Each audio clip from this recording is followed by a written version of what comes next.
You're sweet. You're a sweet guy. Thank you, Jake. He's the best guy around.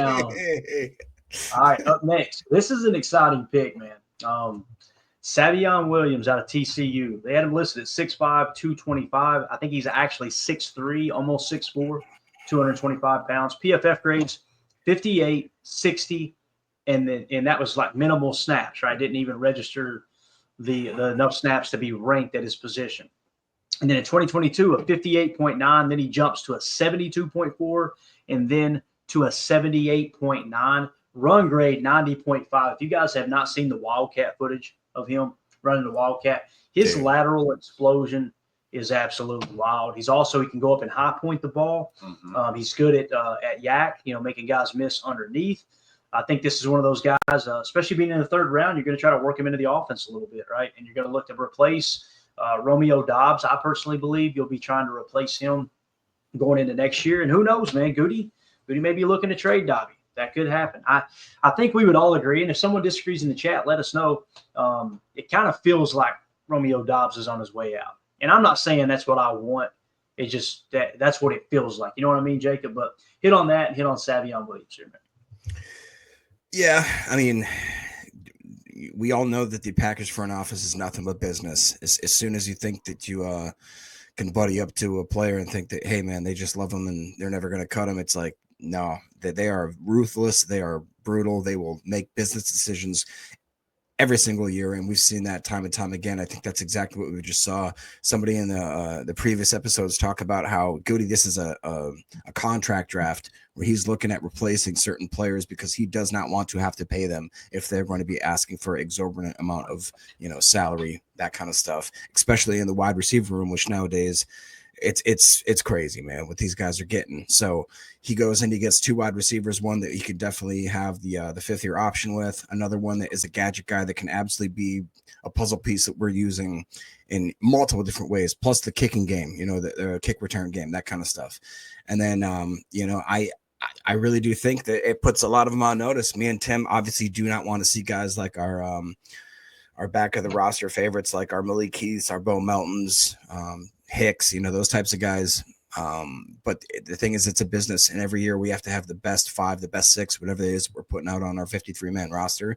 The rest, if we can get them on the practice squad, that's great. But this is a business, so Savion Williams is going to push those guys. And if you watch I'm telling you guys, watch him, like Clayton said, going out of the Wildcat, him taking like little dump off wide receiver screens. He's exciting. You can just get the ball in his hands and just see what happens. It's pretty impressive.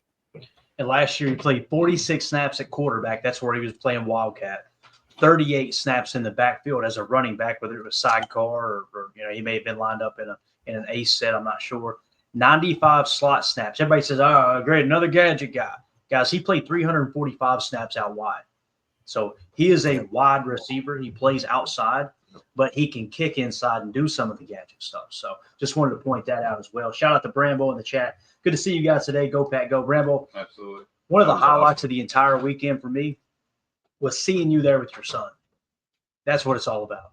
Man. That's what being a Packer fan is all about. And looking around that stadium today and seeing people with their kids there, hearing the little girl behind us when we were down there in the front row of the bowl, just chanting Go Pack, go the entire time. It's that's what it's all about, man. So I appreciate you taking the time to come holler at us. And there were several people that aren't in our Patreon group that weren't planning to meet up with us that approached us and was just like, "Hey, man, you got a YouTube channel, right? Yeah, I watch you every day. It's so cool." They came up to you guys too, right? It's just amazing. Yeah, really, really cool, man. And it has nothing to do with us. It's just the kind of the culture that's being created here with everybody who watches, man. It's just been absolutely. It's all of our show, right? It's us. Exactly. So what do y'all think about Savion after we had a little bit of time to sleep on it? Emilio, what do you think? And we'll get Tim's take. Watch his highlight tape, and that was a fun watch. I think they need to make a card for him in college football because that dude he'd be pushing 99. I mean, he is so shifty when he gets the ball in his hands, and even without it getting free in some of his releases and getting across the field, getting through traffic, I think that he really does have a skill when the ball is in his hands. I like that they put him in the backfield. We could do a pony package with him. We could kick him outside car, maybe a little triple option, little something like that. I think that'd be really cool. mean, you bring that into the league a little bit. It's all kind of cyclical. Yeah, a little razzle dazzle. I mean, a guy you can trust to throw the ball in those situations, right? Yep. So I think it's interesting. The other thing I liked about him is I think I mentioned it last night is he has a little bit of depth in that returner room. Gives us another option, whether it's kickoffs or punts in the return game. So I'm looking forward to seeing him for sure. J. Cole says Matt LaFleur is going to have fun scheming up a game plan for Golden and Williams and Jaden Reed in there as well, Mhm. And then you got Tucker Kraft doing some creative stuff. It's going to be a lot of fun, man. There's no doubt about it. And there was somebody else had something I wanted to hit real quick. I think it was where you at? General Barnacki says he's like a wide receiver version of George Kittle, a maniac running down the field. He really does. He looks like he plays out of control, but you never see him lose his balance. Right. You know what I mean? It's like he runs hard, kind of like Isaiah Pacheco with Kansas City. Kind of looks like that type of ball carrier. You see how quick he hopped up out of that seat? Oh, my God. when he was in He's fired up. That was so cool to see that.